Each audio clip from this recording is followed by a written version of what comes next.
What's going on, people in internet land? Kimchi Chris here, and welcome to today's brand new episode of Rock Bliss with Kimchi Chris. And today we are taking a look at a topic that has been talked about, yelled about, and typed about all over the internet. That's right, we are looking at the idea of what is next for Kiss. So if you're somehow new to this wild and crazy world of Kiss fandom, or you just stumbled across this episode perhaps, all the way back in 2018, Kiss announced the End of the Road tour, a tour that would start in 2019 and would be the last tour for the band ever, or at least that's what they claimed it would be. So even at that time, Gene was already saying this thing might last 4 to 5 years. And of course, they went on the tour in 2019 and it went through 2020, and the world fell apart. So when Kiss scholars are studying Kiss textbooks at Kiss colleges in Kiss centuries to come, I'm sure that it will be written this way, basically, that the tour did indeed last 4 to 5 years, however many years it ends up ultimately being, and they will ignore the fact that a global pandemic happened in the middle, extending this thing. Leave it to Kiss to take a global pandemic and use it to their advantage when telling the tale of Kiss. But that's all well and good. Who hasn't used a global pandemic to further the legend of their own career at some point in their life? I've done it, you've done it, we've all done it. So anyway, when things started to get a little bit back to normal, I guess, the band went back on the road, of course. Paul got the pandemic, Gene got the pandemic, they lost a very important member of their crew, but the show must go on. So that brings us to August 2022, when this episode is being released. They have fulfilled a good chunk of their shows. There's still a few more on the books, but what is the future? Do we think it's going to end this year? Do we think it's already ended? Will it end next year? Will it end 20 years from now? So my opinion is, if this thing is going to properly end, and I mean properly like a last show, not one of the band members passing away or something, I do think there's a pretty good chance it will be next year, 2023. The band have already made a big deal about the upcoming Kiss cruise this year being the last cruise featuring a full live performance from the band at sea, which is very interesting because a lot of us, myself included, kind of figured when this last show happened the cruise would keep going with performances on it, but the Kiss cruise could certainly keep going. Gene could play with his solo band. Paul could bring Soul Station on there. They could have Ace play solo. There's a lot of possibilities for that cruise to basically never die because they make a lot of money over a very small amount of time, and this is Kiss we're talking about. They want to make that money, get paid. That should be their motto. And even past that, Gene Simmons has been quoted in recent interviews saying that they are going to be adding about 100 more shows to the tour.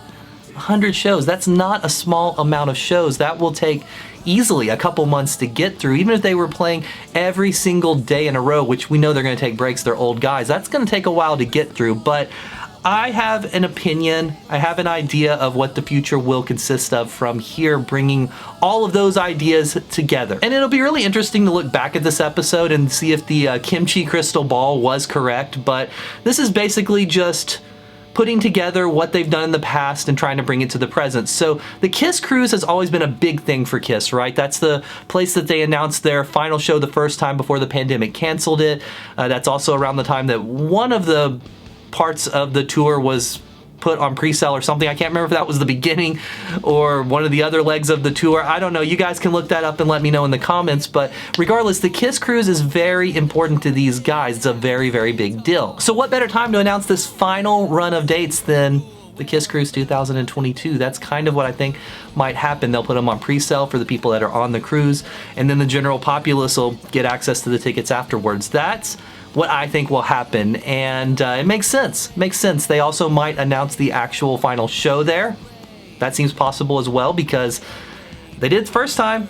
Why wouldn't they do it again? They could say, we are for real this time.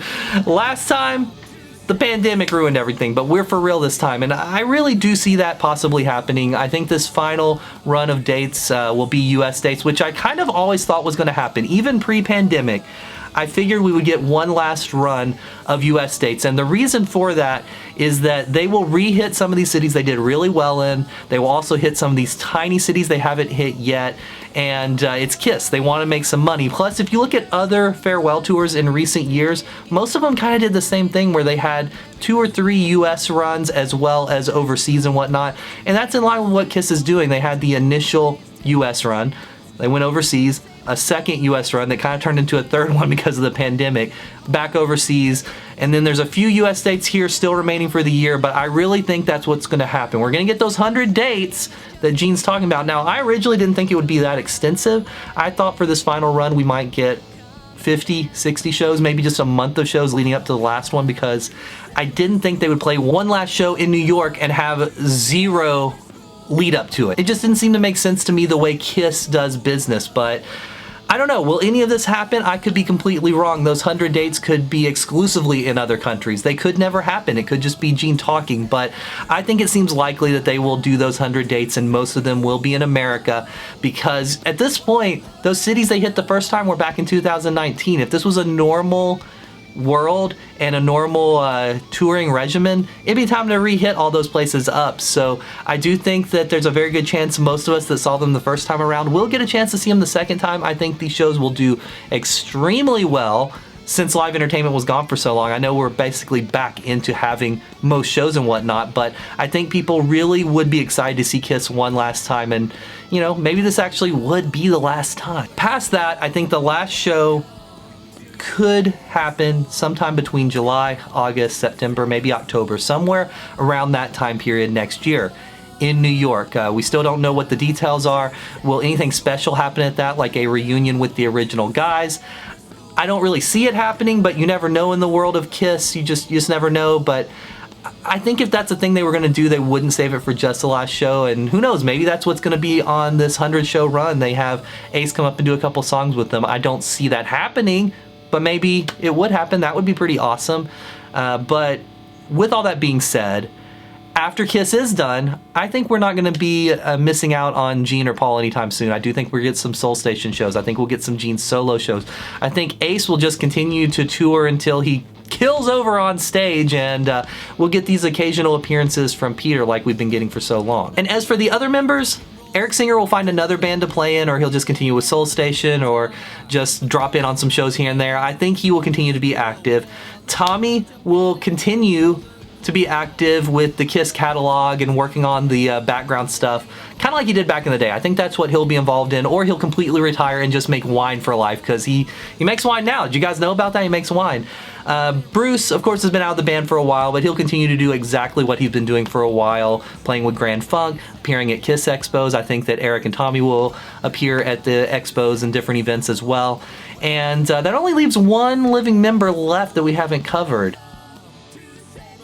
And who knows about that one? Who really knows? Past that, I think we will continue to get some cool archival releases like the Off the Soundboard releases, as well as the expected, rumored, and somewhat already pre-announced box set for Creatures of the Night that I really do hope we get this year, because that Destroyer one is awesome, and I would definitely take a Creatures of the Night version of that. And of course, there'll be a sea of Kiss merchandise for life. For life. We'll never have a moment where we can't go buy something new of Kiss, because this is Kiss. Even when Gene and Paul are dead and buried, there will continue to be Kiss products. There might be more Kiss products at that point. Have you ever noticed there's more Jimi Hendrix merchandise now than there was when he was alive? Of course, obviously the times are very different, but it tends to be that way. Prince is another one. There's way more Prince stuff to buy now than when the man was alive. Of course, that's because he had a very strong hold on what he wanted released, and some of it's a little gross that's released now.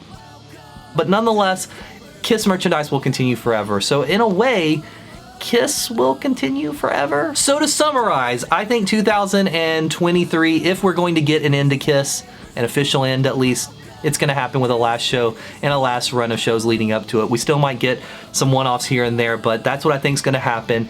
The guys will go on to do their solo projects essentially afterwards. We'll still get a bunch of archival releases, and we'll get a sea of merchandise. But what do all of you out there think is going to happen? Do you think any of this holds any weight?